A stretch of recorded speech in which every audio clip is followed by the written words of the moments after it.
क्या आपने कभी सोचा है कि साल 01010001 से पहले की दुनिया कैसी थी? जब ना तो कोई कैलेंडर था, ना ही कोई घड़ी थी। तब लोग समय को कैसे मापते थे?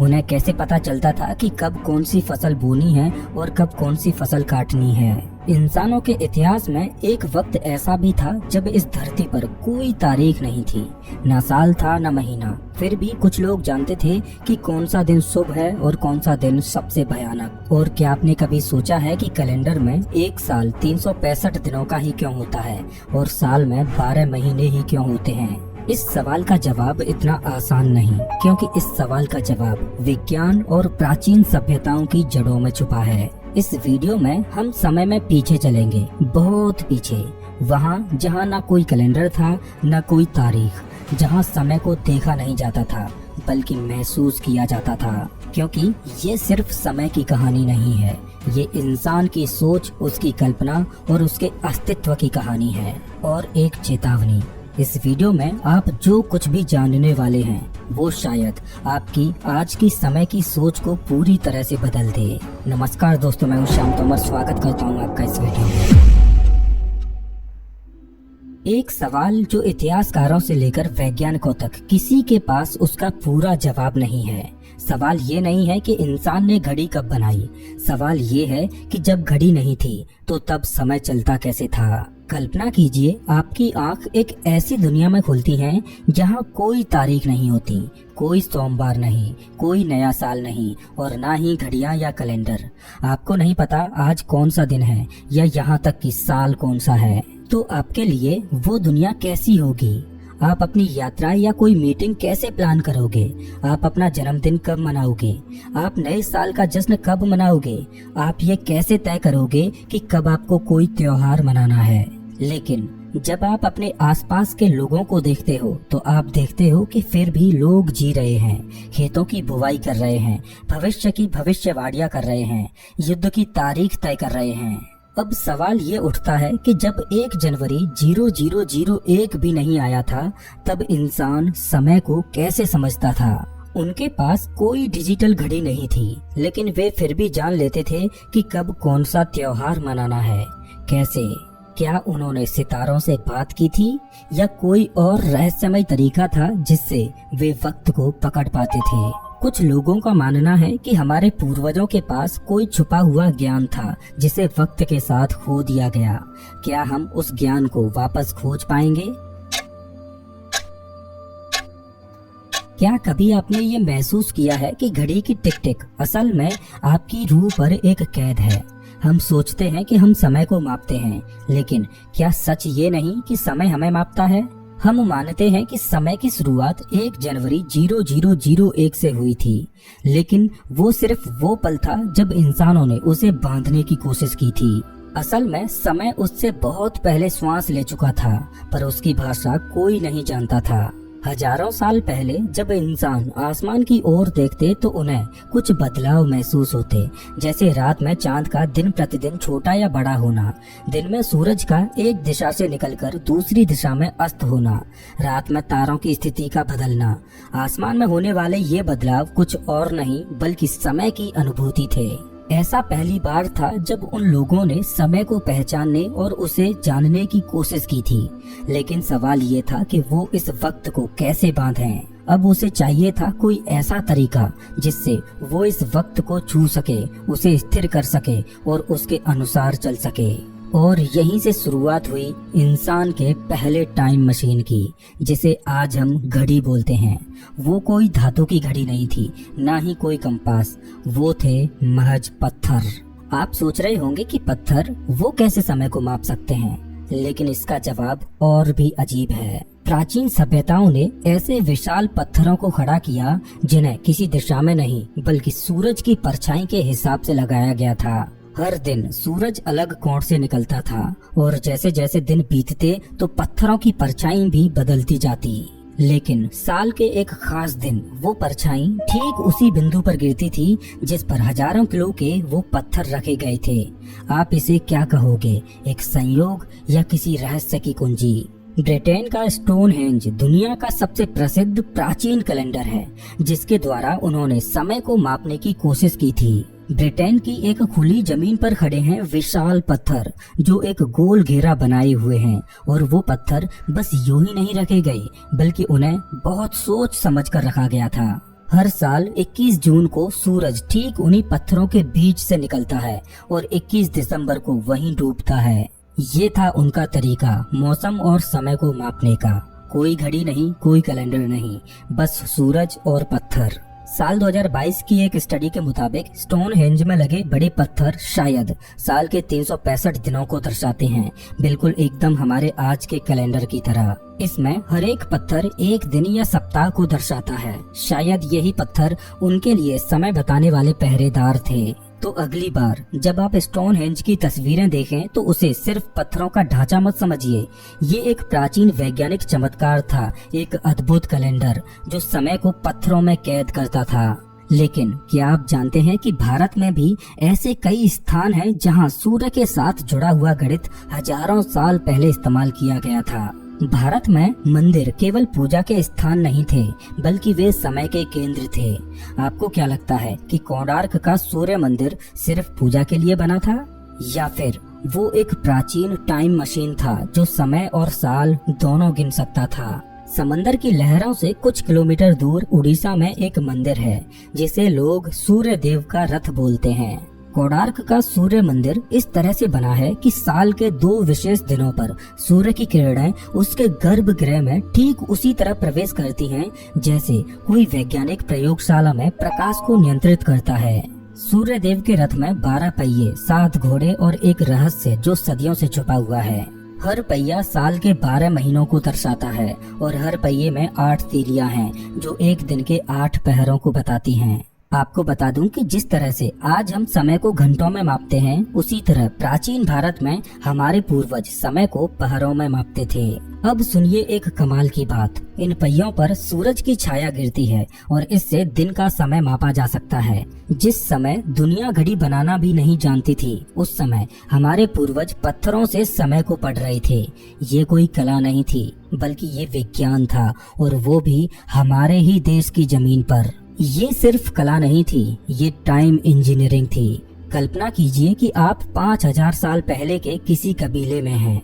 आप जवान हैं और आपको बताया गया है कि जैसे ही सूर्य की परछाई उस तीसरे पत्थर को छूती है तभी अगली ऋतु शुरू होगी। कोई घड़ी नहीं, कोई मोबाइल अलर्ट नहीं, बस एक परछाई, और उस पर आपकी पूरी सभ्यता का भविष्य निर्भर करता है। अब सवाल ये आता है कि प्राचीन समय में पत्थर भी समय की भाषा बोलते थे, लेकिन क्या वो भाषा आज भी जीवित है, या हमने उस ज्ञान को खो दिया है और अब हम सिर्फ मशीनों पर ही भरोसा करने लगे हैं? जब प्राचीन मानव ने पहली बार आकाश की ओर देखा तो उसने महसूस किया कि कुछ है जो रोज बदलता है। हर रात चांद एक नया रूप धारण करता, एक पतली रेखा से लेकर एक चमकते गोले तक, और फिर धीरे धीरे मिट जाता। ये बदलाव सिर्फ सौंदर्य नहीं था, ये था समय का पहला संकेत। हजारों साल पहले जब न तो घड़ियां थीं और न ही तारीखें, तब इंसानों ने चांद को समय मापने के उपकरण के रूप में अपनाया। चांद का 29.5 दिनों का एक पूरा चक्र, अमावस्या से पूर्णिमा और फिर पूर्णिमा से अमावस्या, यही बना दुनिया का पहला कैलेंडर जिसे लूनर कैलेंडर बोला जाता है। भारत में पंचांग प्रणाली में तिथि और पक्ष जैसी संकल्पनाएं चंद्र गति से जुड़ी थीं। यह कैलेंडर केवल समय की माप नहीं था, यह सामाजिक, धार्मिक और कृषि जीवन का आधार बन गया। त्योहार, व्रत, विवाह सब चांद के अनुसार तय होते थे।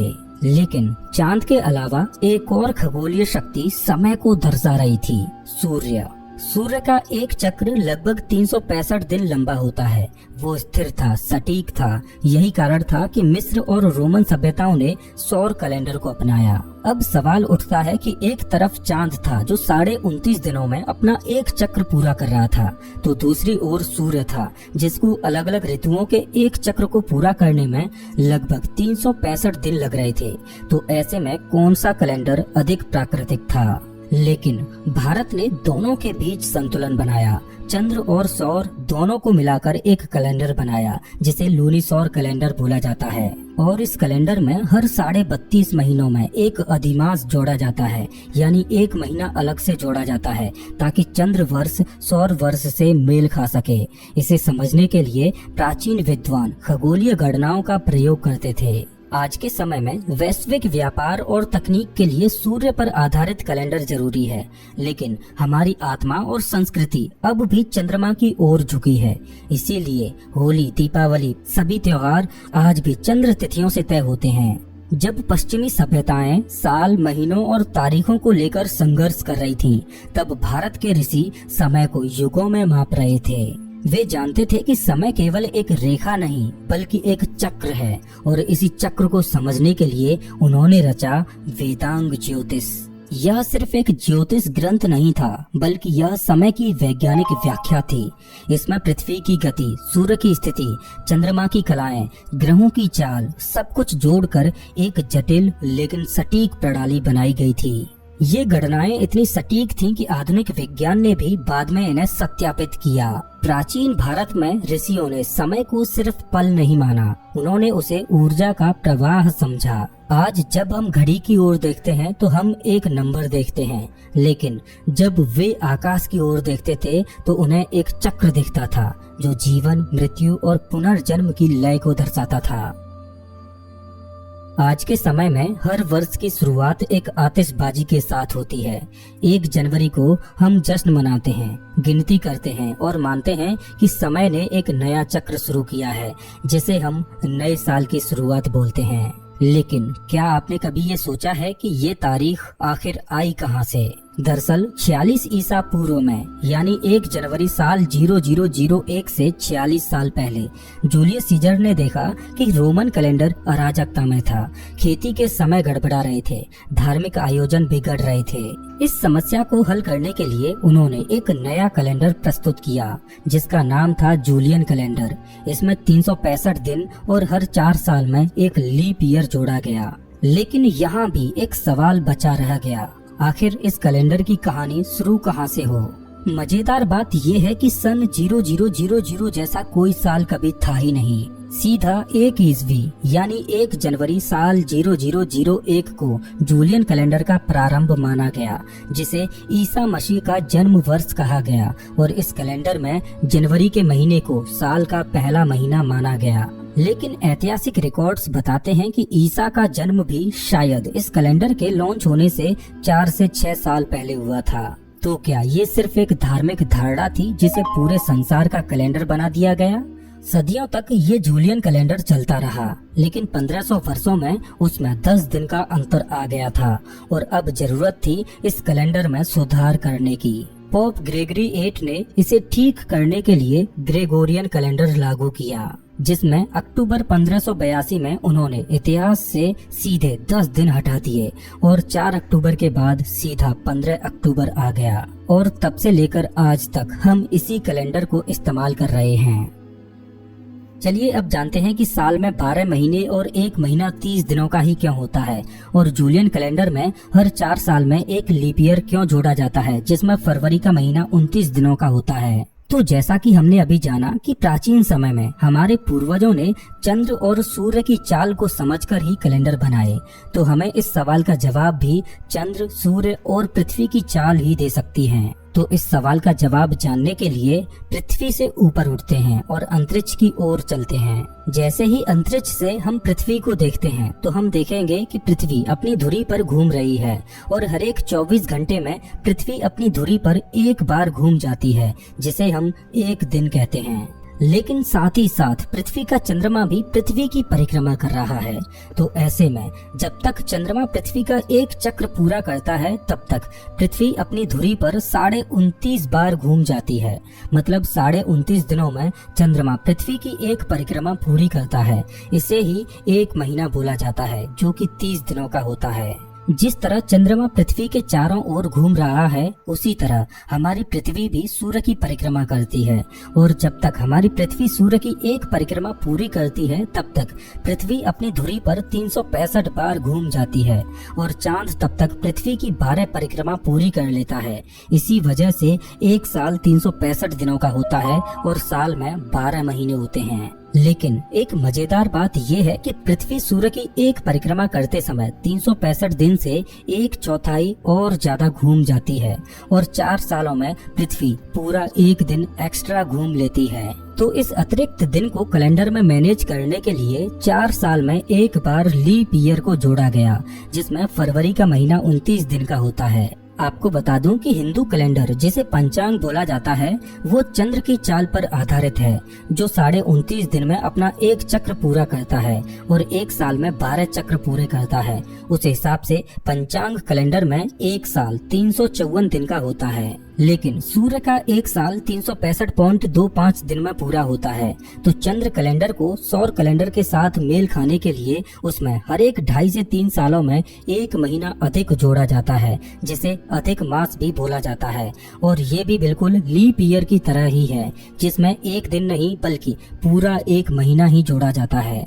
आज हम मॉडर्न टेक्नोलॉजी के साथ ये गणनाएं भली भांति कर सकते हैं, लेकिन सोचकर देखिए कि हमारे पूर्वजों ने हजारों साल पहले बिना किसी आधुनिक तकनीक के ये गणनाएं की थीं। इससे आप अंदाजा लगा सकते हो कि हमारे पूर्वजों के पास हजारों साल पहले भी खगोल विज्ञान का कितना गहरा ज्ञान रहा होगा। समय, जो कभी ऋषियों के लिए ब्रह्मांड की धड़कन था, वो अब एक कागज पर दर्ज नंबर बन गया है। हमने उसे इतना बांधा कि हम भूल गए कि समय बाहर से ज्यादा भीतर से चलता है। तो जब अगली बार आप घड़ी देखें या कैलेंडर पर 1 जनवरी को नया साल लिखें, तो एक पल ठहरिए और सोचिए कि क्या आप सच में समय को महसूस कर रहे हैं या सिर्फ किसी और के बनाए सिस्टम का हिस्सा बन गए हैं। समय कभी शुरू नहीं हुआ था और शायद कभी खत्म भी नहीं होगा। उसकी असली भाषा अब भी सितारों में छुपी है, चांद की चाल में, सूर्य की गर्मी में और आपकी धड़कनों में। 1 जनवरी 0001 बस एक तारीख थी और ये कोई नया कैलेंडर नहीं था। भारत में पंचांग जूलियन कैलेंडर के लॉन्च होने से हजारों साल पहले ही बन चुका था, जो आज भी उतना ही सटीक है जितना हजारों साल पहले सटीक था। समय की कहानी 1 जनवरी 0001 से पहले भी चल रही थी और आज भी चल रही है। बस सवाल ये है कि क्या आप उसे सुन पा रहे हैं या आप समय को बांधते बांधते उसी में खो गए हैं, या आप भी अपने समय का इंतजार कर रहे हैं। अपना टाइम आएगा। दोस्तों, अगर आपको ये वीडियो पसंद आया हो तो इसे लाइक जरूर करें, ताकि ऐसे ही और वीडियोज बनाने के लिए मुझे मोटिवेशन मिले।